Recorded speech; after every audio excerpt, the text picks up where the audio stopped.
Here we go. All right. Welcome, everyone, to the 3 leadership breakdowns causing burnout and turnover. And today I have the amazing, fabulous, talented, rock star, just all around bad ASS, Olivia Grant Cream. So, Olivia, we're gonna jump into like some of the methodologies, and then we're gonna backdoor into your background. Okay, great. Okay. I probably could have practiced that better, but whatever. So, Olivia, because I don't want to wait too long to give the juice. I want to get the story, and then we can go to the fa la la, because I want some fa la la in this, because I'm gonna need it on camera. So, Olivia, we worked on starting last year, but then there was a training that you were missing that we just launched as communication intelligence, right? And so when you talked about, these women that I work with always triggered me and made me leave my jobs, and I was like, man, come on over here. Like I can help you with that. Why do you think the communications intelligence piece was a training that you didn't need? Because it's not that you opted out, but you paid for it and you didn't ask for it after the hurricane. Why do you think it's a training that you didn't need? That I didn't need?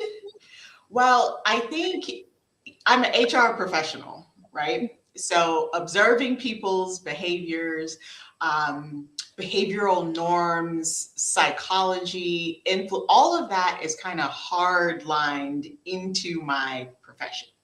So when we were talking about this training, I was like, girl, I don't need that. Like, that's what I do for a living, right? Is get to know people, influence people, get them to talk to me so that I can do my job. So in my mind, I was like, you're not about to tell me anything that I don't know, and totally disregarded it. Okay, great. I had to do it. I had to ask. I knew it. So, because you are amazing. But it's, for me, and you're a strengths finder practitioner. So Yes. you've done it all. HR, Yep. you've had all the personality test and the this and the that and the training, you're proficient. But we just do something different over here at R&E Advisory Group. So let's talk about it. Let's jump into it. Because I actually, Olivia and I were talking right before this. Olivia and I have been acquainted. Is it 22 years? It's been a long time. It's well over 20. 22 I years. stopped counting at some point in time. I'm not trying to let anybody know my age over here, but it's well over 20. So I followed your process and your journey of, as a mentee and then as a client. So you're the only person that has gotten the full cycle Christy Rutherford experience. Hallelujah. Hallelujah. So as I've tracked your process over the years, like I can see. And so when you started to talk about the challenges that you had and these jobs that you left and amazing. And I know, Olivia, that you're not a scrub. Like some people can tell me some stuff and I'll be like this. Yeah, all right, it's probably you. But I knew that there was something in you as a top performer, something that was in you as someone who's amazing. You can't, you're not making this stuff up. Something happened to make the great Olivia quit her job. And so as we've gone through this new iteration of insight into how you showed up, I cracked Da Vinci Code. So that's what I want to talk about today. I actually wanted to dance to the Rocky song, but I did dance for 30 minutes when I figured it out. So I thank you for allowing me to do what I do best. Well, I thank you for dragging me kicking and screaming to help me have the light bulb go off too, because I was like, what is happening? And I'm not about this life. So thank you. All right, so let's talk about it. So with communication intelligence, we have 4 different types of communication styles that people have. Communications intelligence is different than emotional intelligence because it's like that next level where, as Myers-Briggs, I was in the Coast Guard an ENTJ. And being an ENTJ allowed me to chest bump people. Because that's what it said. I'm in charge. I'm a chest bumper. I'm aggressive. And so that didn't teach me necessarily, Olivia, how to get on with other people and then how to show up with my colleagues, the team that I work with, and the leaders going up.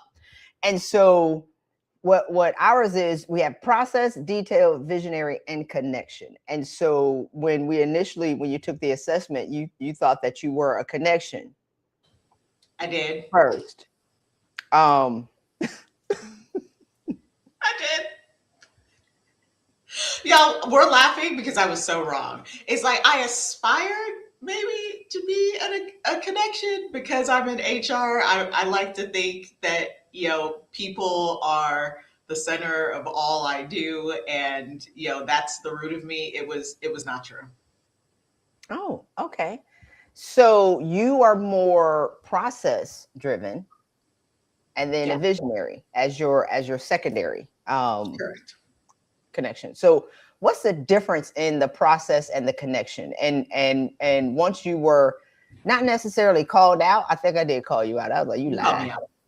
You called me out. You Yeah. lied.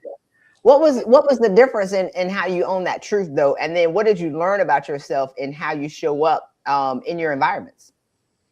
Yeah, so as we go through the session, and I have to say this because the way you run your sessions in kind of that group setting is really powerful.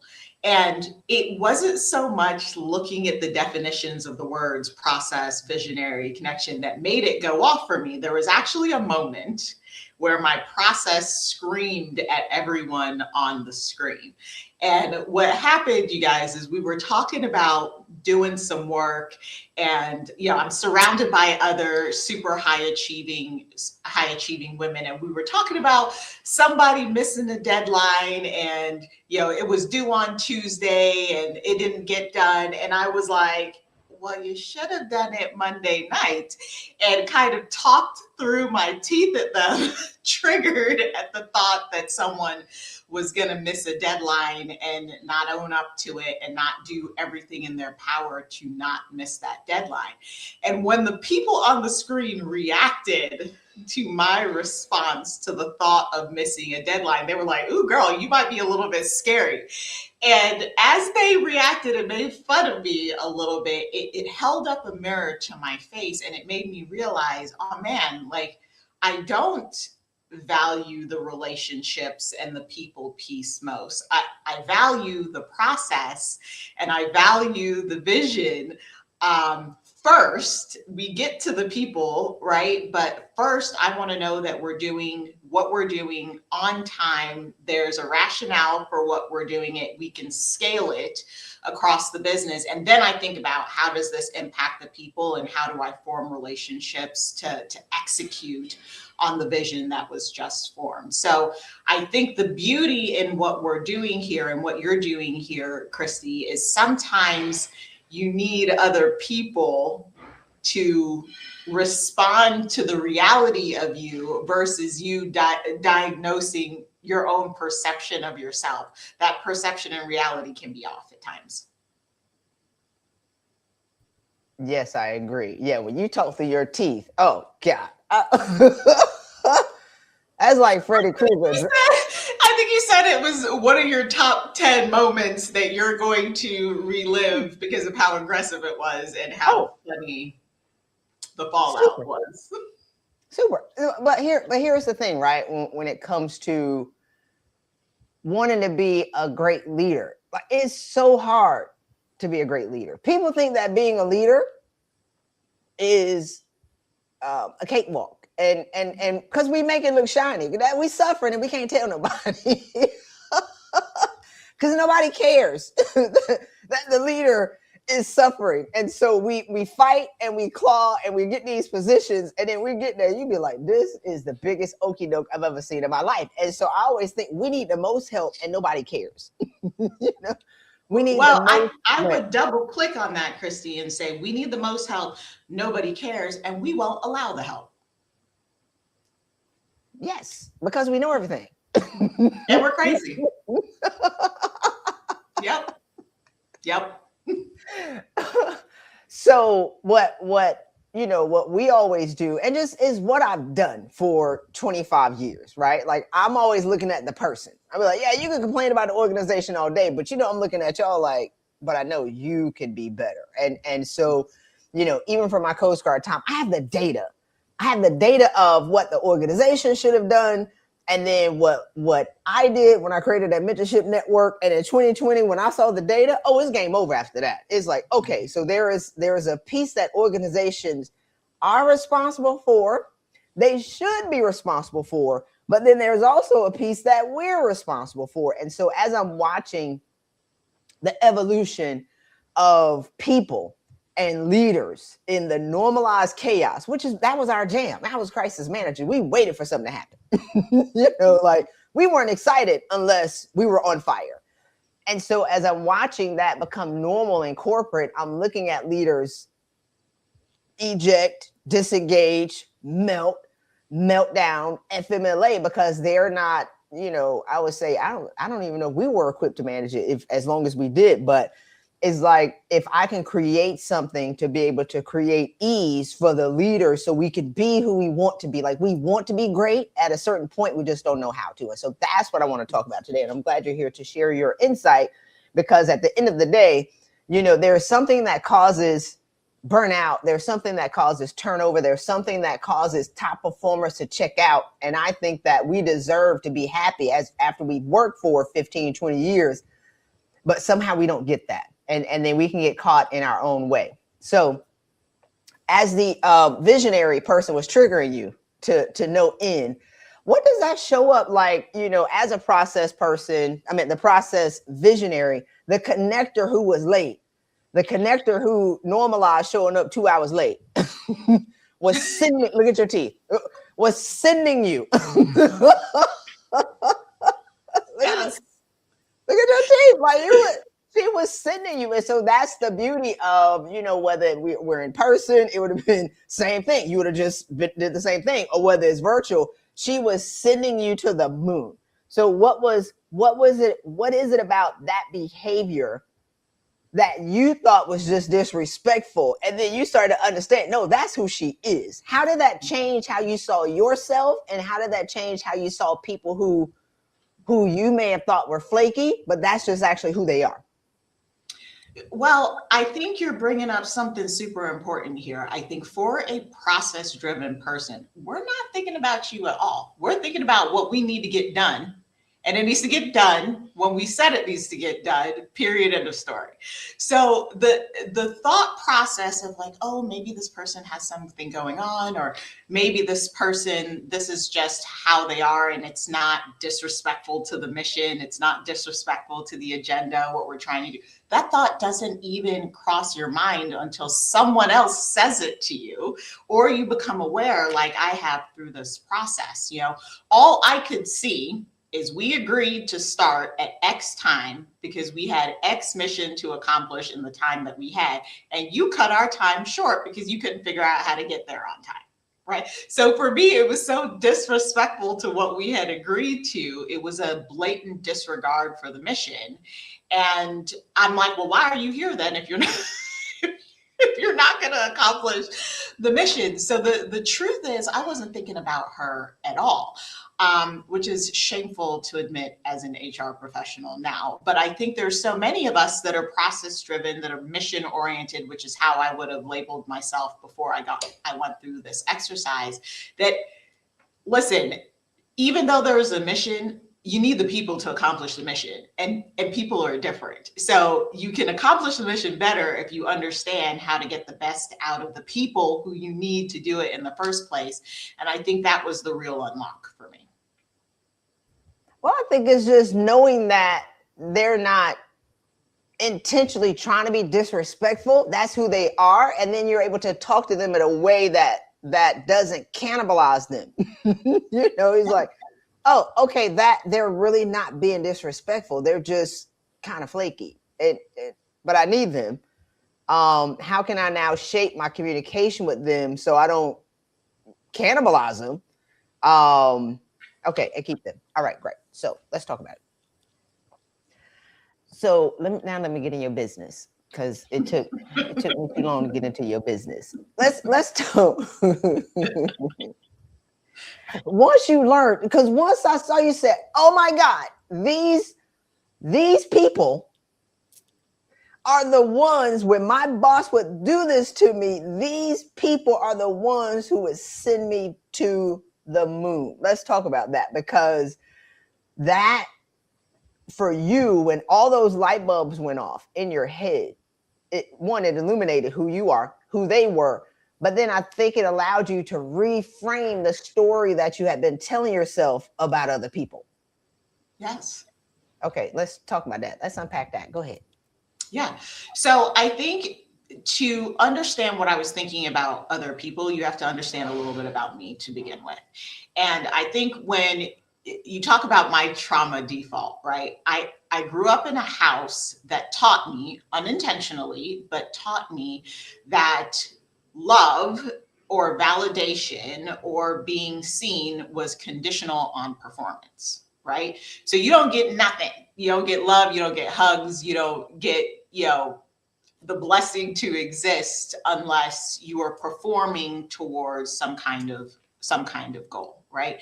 So there was this narrative that I told myself my entire adult life, and maybe it started in high school really to take shape, and it was, you are nothing, you're not worthy of love unless you're doing something to get it, right?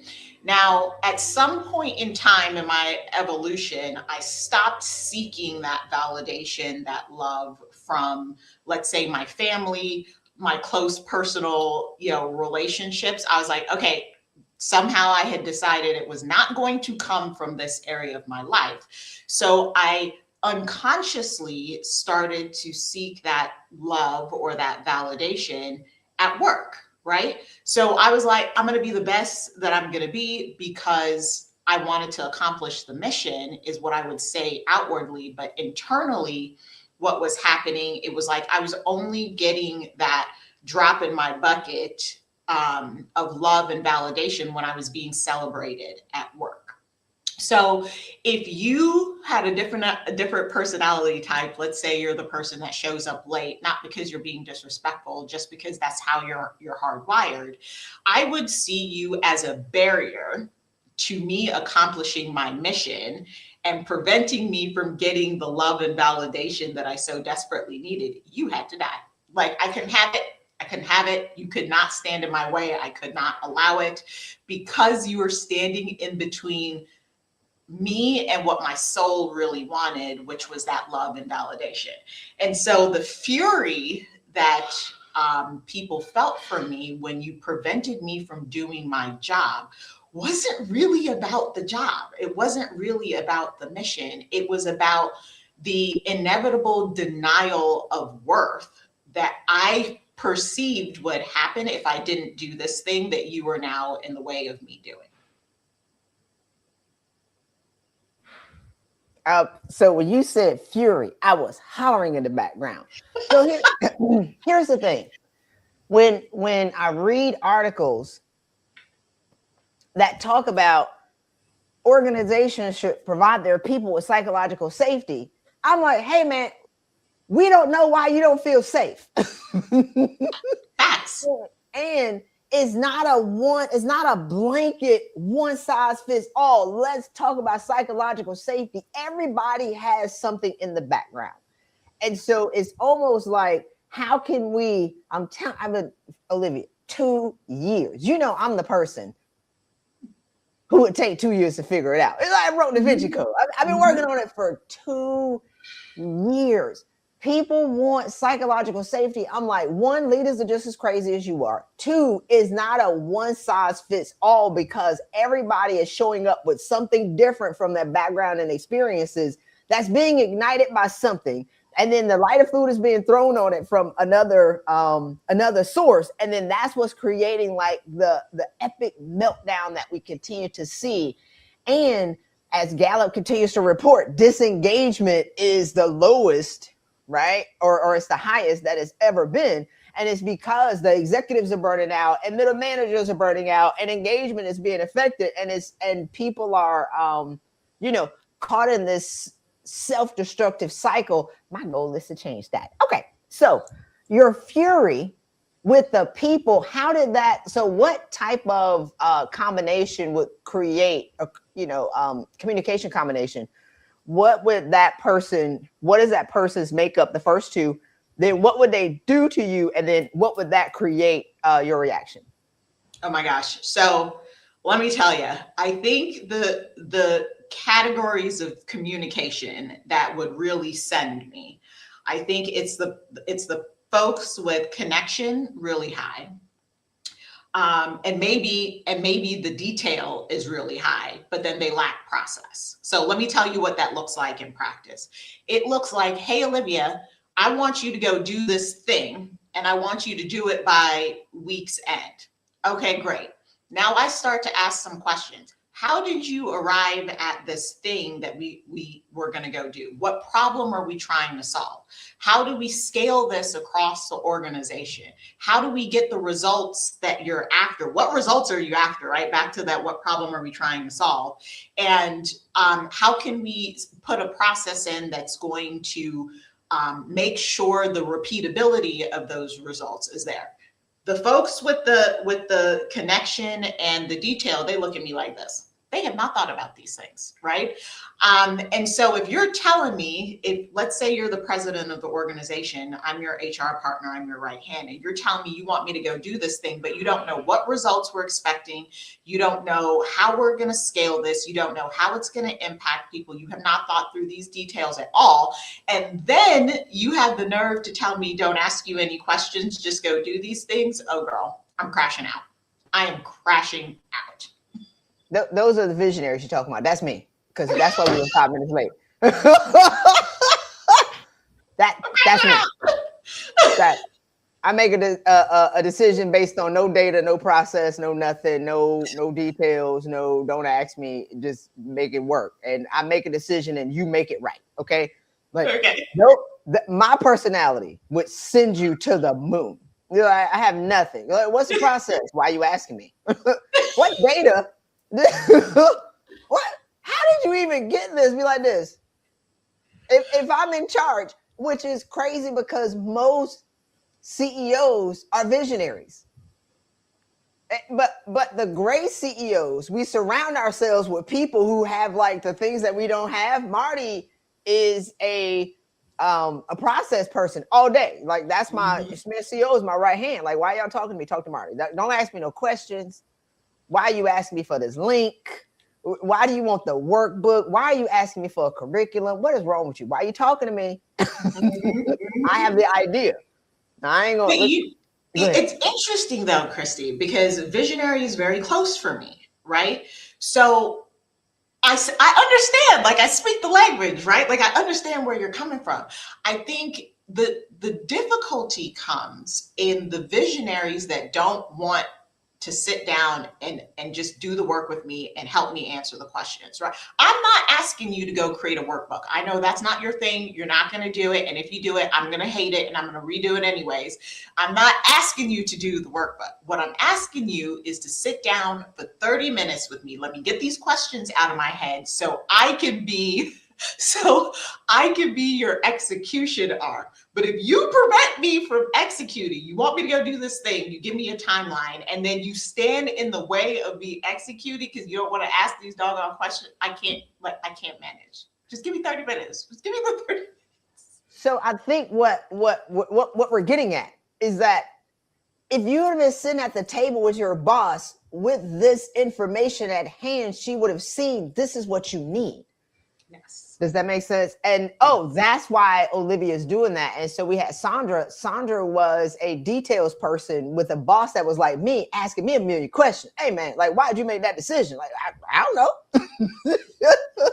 Like my hair went that way, like my pinky twitched. Like that's how I made a decision, which to most people is absolutely insane. And once we're actually in the room together watching how we all make decisions, you'd be like, oh my God, like, oh, whew, okay. So now let's talk. Let's talk from, okay, I know that whenever I say something, this is what Olivia is going to need from me so she can give me the result that I want, as opposed to me sending her into a fury and then creating migraines and stomach aches and ulcers and all the whatever that was going on in you physically Like, so let's talk about that. You want to talk about that?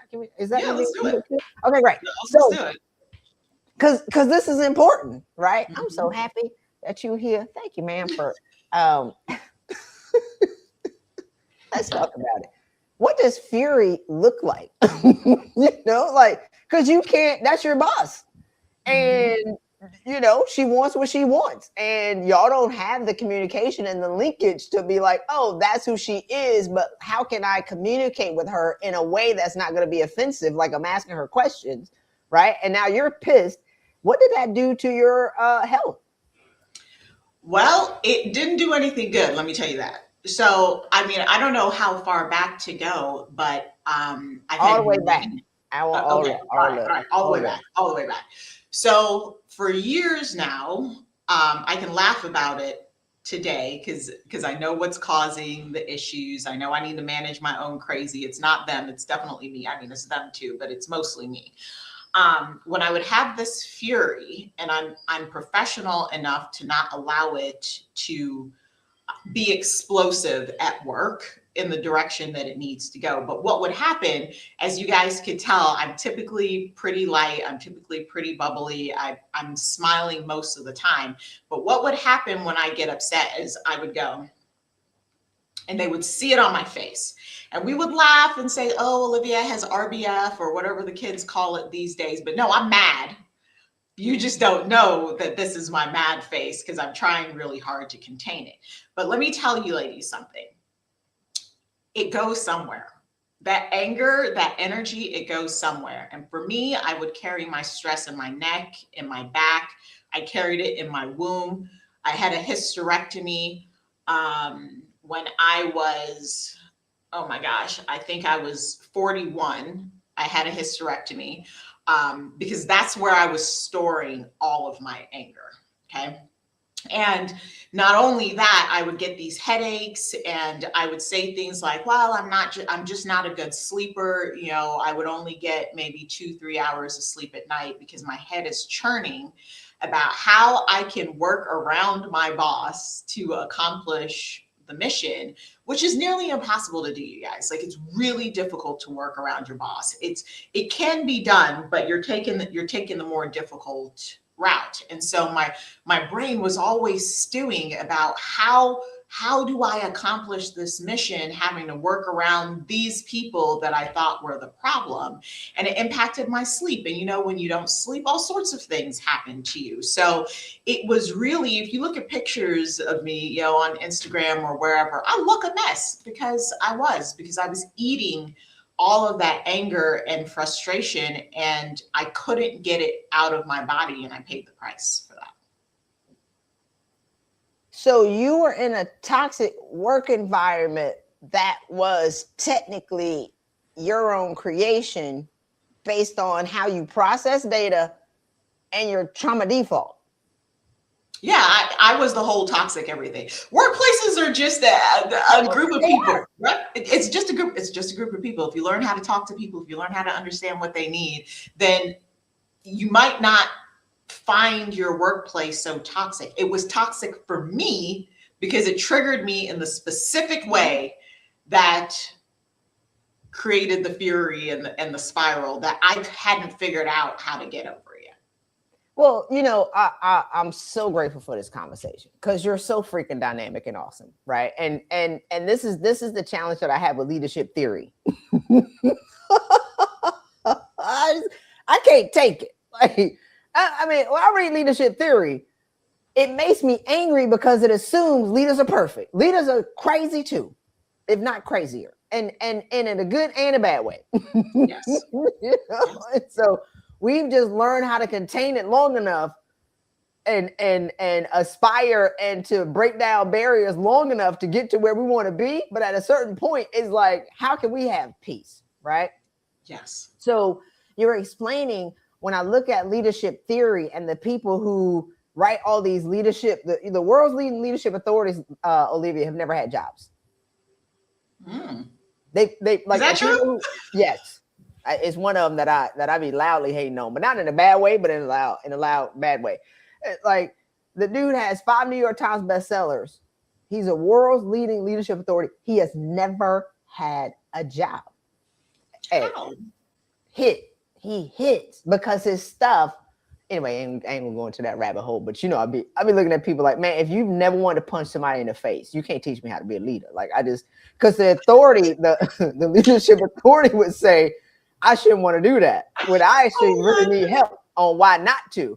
But when it comes to, it's not like, oh, Olivia's a hot mess and she's in this job. It's like, no, Olivia is a human who's a leader everybody has something, but you're also a high achiever and you're exceptional and you're a rock star and you didn't have screw up jobs. I out research her, Google her, please. Right. So it's like you had stuff too. And so we're not allowed when we get to a certain point and a certain position to have challenges, but we do. Right. And that's my whole thing is like we, to be in positions of leadership and to be in positions of authority where we have other people's livelihoods in our hands is the greatest gift that we can offer humanity, but it's not easy. Oh, right? 100%. And I just want to hammer home this point, Chris, because I want the people to hear you, like really hear what you're saying here. And I'm going to give you a story to articulate this point. So when I was the engineer officer, so in 2009, I became the engineer officer when I was still active duty Coast Guard. And I was young. I was supposed to go to grad school first, but the stars aligned. I got the call and I was like, yes, put me in, coach, right? So I already told you guys that my trauma default is that performance equals love, right? And at the end of the day, I was just a girl. I'm just a girl looking for love, right? The love that I felt like, or my perception was, I wasn't receiving, from my childhood home. So I was, come hell or high water, going to find it as an adult. And I look for it at work. So when I was the EO on this ship, I used to say things to my guys like, we don't say never, whatever it is, we are going to fix it because this is our home and we're not going to call out and have contractors on this boat coming to work on our home. And when we're stuck at sea, we don't know what they did because they don't care about our home like we do, right? I also used to say things to them like we would have these inspections that the government would come in and do and the unit would need to pass, and you couldn't have any discrepancies in any of your engineering spaces. And I would set out friendly competitions like, this is the best engineering department in the US Coast Guard. We don't make mistakes. We're going to have zero, you guys, the bar was zero discrepancies. If you're a military engineer, you know how absolutely insane that was. And we crushed it. We had so many inspections where we didn't have any discrepancies because that was the bar that I set. Now, in hindsight, I look back at that and I say, what drove me to set those bars? Is it really because I believed we were the best unit in the Coast Guard? Absolutely not. I set that bar because my mission was to pass this inspection. If I pass this inspection, I'm worthy for love. My mission was to never miss movement because of the engineers. If the captain said it was time to go, we should be able to go. We would not miss a day at sea because the engineers had something broken. My mission was to make sure we were ready. Why? So that I could get love from the captain or whoever else. It wasn't really about the objectives at all. So there, it served me really, really well. We accomplished these things that people were like, how are you getting your people to accomplish these things? Then I shifted over into the civilian world where, guess what? We weren't getting shot at. Nothing was on fire. We weren't drowning. And that same sense of urgency around the mission was now toxic. One situation rewarded me for that. The other situation was like, girl, you need to settle down because there is no need to push that hard. But in me, the sense of urgency was the same.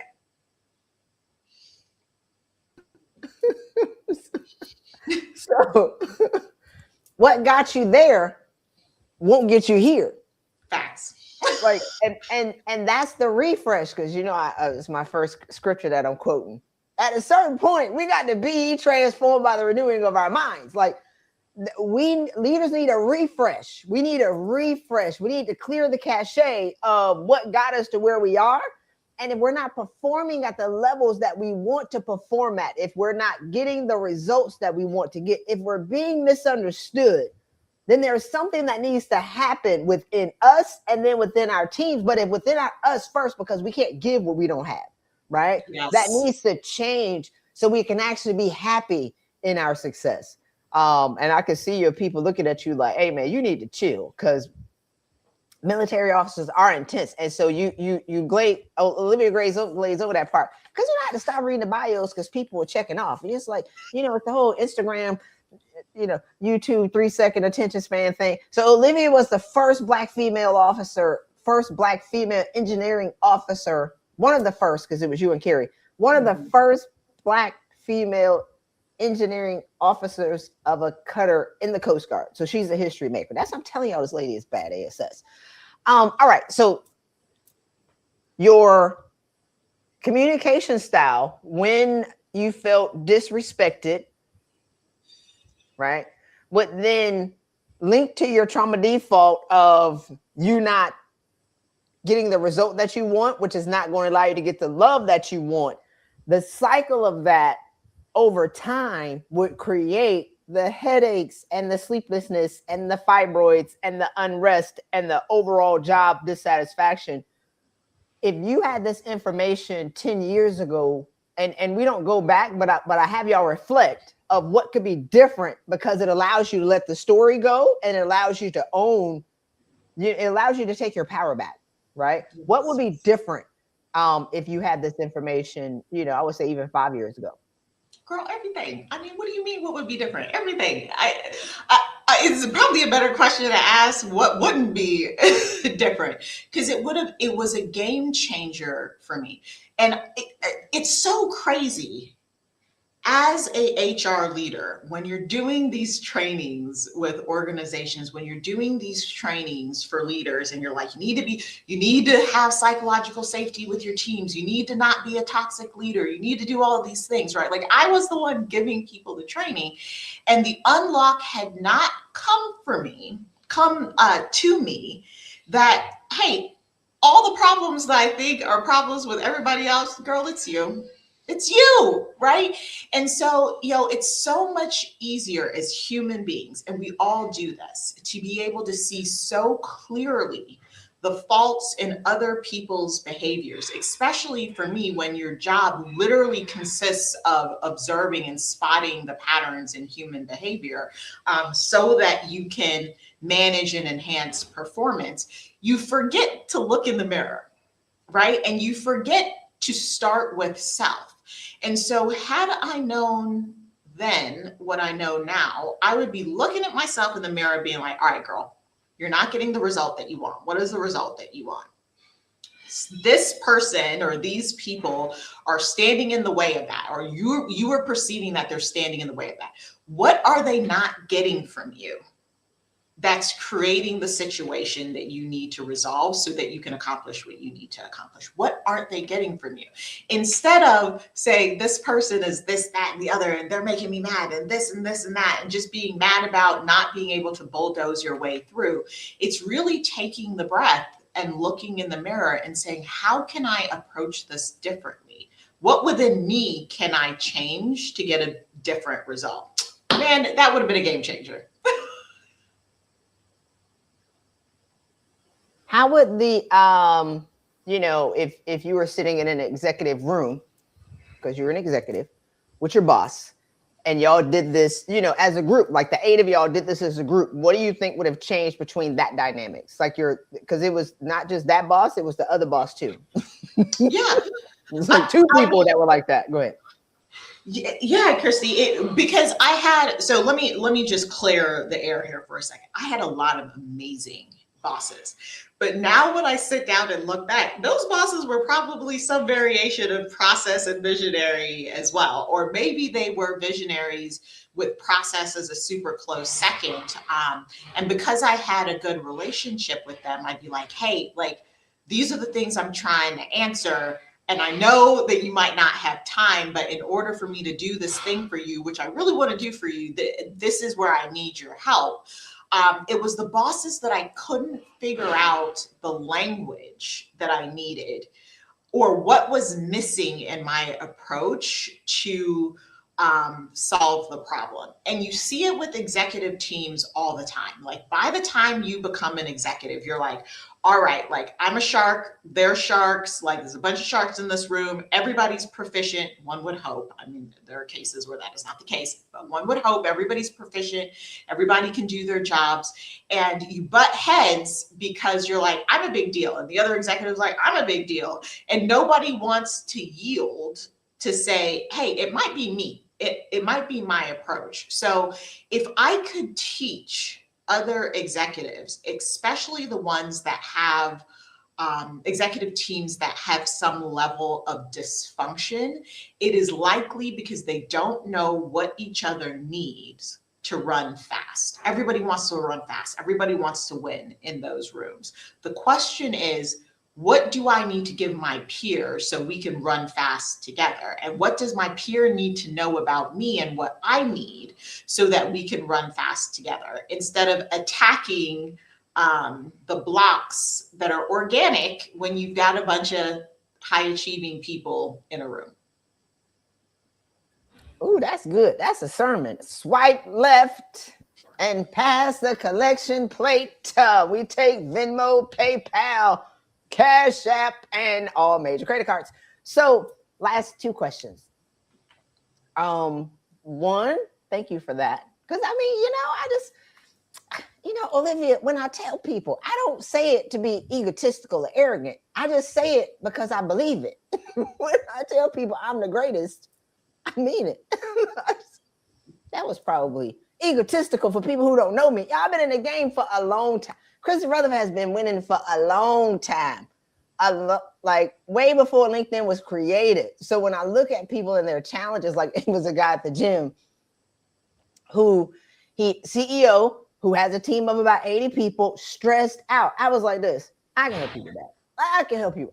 Hey, complex leadership challenges is my jam. I can help you with that. And I think he thought I was playing. And I'm like, man, I can help. Duct tape on my mouth, blindfolded, I can help you with that. What's your thoughts on that? Because I really believe it. No, I think you're spot on, Christy. Like I said, when you initially told me about this, I was like, girl, I don't need this. Like, this is my job. I do things like coach executive teams for my organizations. I do it now as a consultant.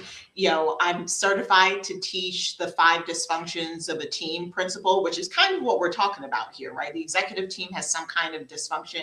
I have seen that workshop deployed expertly and not move the needle, because the people themselves are at war with themselves and they don't know and they can't communicate what they need from their peers. And so the easy button is to attack the peer or attack the boss, instead of saying, what is it that we all need so that we can move in this direction together? It is very rarely, although sometimes, it is very rarely the actual direction that we need to move in that's the issue. And I think a lot of these leadership models attack the direction. Are we all aligned? You'll hear that. Are we all aligned? Are we all operating in our swim lanes in pursuit of this goal? People have figured that out.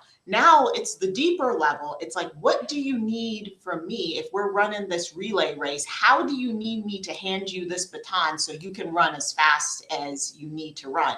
That is the piece we are not unlocking. And Christy, your natural gift is to observe us crazy folks and spot these patterns in our behaviors that help us reach that next level. Because at times we're just bumping our heads into a wall. We're like, this has worked. Why is it not working? Why is it not working now? And you're that professional mirror that we need to say, hey, dude, you're asking for the wrong thing. This is what you need from your peer that you're not getting. And I think once you can put language to your need, and your peer can put language to their need, and your boss can put language to their need, and level 2 is spotting the need in others without them having to say it, you function like a well-oiled machine. And I think that's where you're helping people that's missing from the market today. Yeah, because a part of my trauma default, right, when I joined the Coast Guard, was proving people wrong, and they told me I didn't belong there and I would never make it. And I'm like this, oh, okay, stand right there. Hold up there. Don't go nowhere. And I was terrified of failure. So I'm terrified of failure coming in the game. And you told me that I wouldn't make it. Oh, it's game over. And so as a leader, in the military, we were given teams at very young ages. So we have like a lot of experience before. Like I had I talk to Will Watson all the time. I'm like, hey, people don't be, I had a whole long, great career before I became an entrepreneur. Right. Mm-hmm. And so my gift is, if I have to be able to motivate these people to win so I can prove that I belong in order to get these awards, I would just look at my people and be like, all right, you're giving me 10%. I'm going to need 120 out of you. Somebody told me that math didn't work. I'm like, whatever, that's my math. Like, I'm going to need all the juice that I can squeeze out of you because I'm going to triple your workload. I want to be clear. And I need you to not complain about it because we need to win so I can win. So, maximizing human performance and capitalizing on and it's not work myself, work my people to death. It's like, no, empowering them to actually be great and to do great things. And it's when I left the Coast Guard and I had time because I burned out, y'all. We can't sustain this. So I fell apart and melted into 1,000 pieces. And then I had time now. So I would look at the people that worked me in Houston 10 years before, they were all warrant officers and master chiefs. And I'm like, wait, they got promoted 5 times, all of them. So I'm like, wait, okay. The people that work for me here are now all, senior enlisted. So I'm like, well, what was I doing that allowed me to, because I see the results. I have the data now. So that's how I started to unpack some of the things that I did. And then I just, zhuzhed that and then brought it into coaching and now on the enterprise level with this training. So thank you for being my muse, ma'am, and being exceptional and awesome and just bringing your full self. And I think, part of it, Olivia, is, executives, we want to be better. Sometimes we're in our own way, but we need to be open to sharing because you didn't have to say that necessarily publicly. I'm glad you did, but I've figured out a way to allow people to decode their stuff privately because everybody got a chapter in their book that they're not going to read, right? It's like, okay, so how can I at an enterprise level, allow leaders to look at their stuff on a piece of paper and be like, oh God, that's why, without sharing it. And that's important to us because our privacy is so important. Anyway, so. Yeah, so I just want to do a plug for Christy here, you guys, because again, this is my profession. I operate in this leadership and development space, and I will tell you my own personal story. Christy continued to pop up for me every time I hit a little professional block, and my own private story is I went from entry-level employee, so transitioning out of the military. I went from an entry-level employee to a vice president of HR in 7 years, okay? That was not all me. Yes, I did a lot of that work, but every time I bumped up against a roadblock, Christy would pop up and we'd have a chat and she'd be like, you're insane. And I'd be like, you know what, you're right. And I would tweak something and my career went like this, right? So Christy is the $1 million executive coach that I would go pay for to tell me I'm crazy privately so I show up amazing publicly. But I think, for other leaders, especially the HR leaders, and you're like, my team is crazy as hell. They all need executive coaches. The brilliant thing about Christy, she can coach them in a group and still maintain that level of privacy that gets them to show up publicly without you breaking the bank. So whatever she's charging, just pay her. Trust me, just pay it, because the results that you'll achieve will help you as the HR leader sleep better at night, because now your team will be less crazy and now they're less at each other's throats, and there's less compliance investigations and all that stuff decreases because they done figured out their own crazy. And you have a recipe for how to win as a team, and you start seeing each other as assets instead of as obstacles. So just pay her. That's the sound clip I was looking for. It only took 55 minutes to get there. All right. So, Olivia, thank you for showing up and sharing your insight. And so what I really wanted to do with this time because I do LinkedIn lives all the time. But I wanted to share, what we have, not just to pump myself up and beat on my chest like Tarzan, which I love to do. It makes me happy. But I wanted to share what's possible, right? And I wanted to share how leaders are stuck, because I believe truly, and with every part of my being, we deserve to be happy with our success. Point blank, period. We should not achieve certain levels of success and then drown and then check out because we've hit a roadblock in our own beingness. And so I appreciate you showing up and sharing your insight. And yeah, so if y'all want to work with me, go ahead and DM me to be able to bring CQ 180 to your organization, because I have cracked Da Vinci Code. I think I'm gonna go swim in the ocean today and beat on my chest like Tarzan when I get up, because I'm super excited about bringing it to the enterprise level to set leaders free so they can just be harmonious, like, period. So they can win, period. Like, if winning is my jam, and if we're not winning, let's figure out why we're not winning so we can work together better to win faster, and with less stress and without burnout. So thank you, ma'am. You're awesome. Don't hang up though. All right, y'all. If y'all have any questions, y'all can put them in the chat and we shall answer them. Bye, y'all.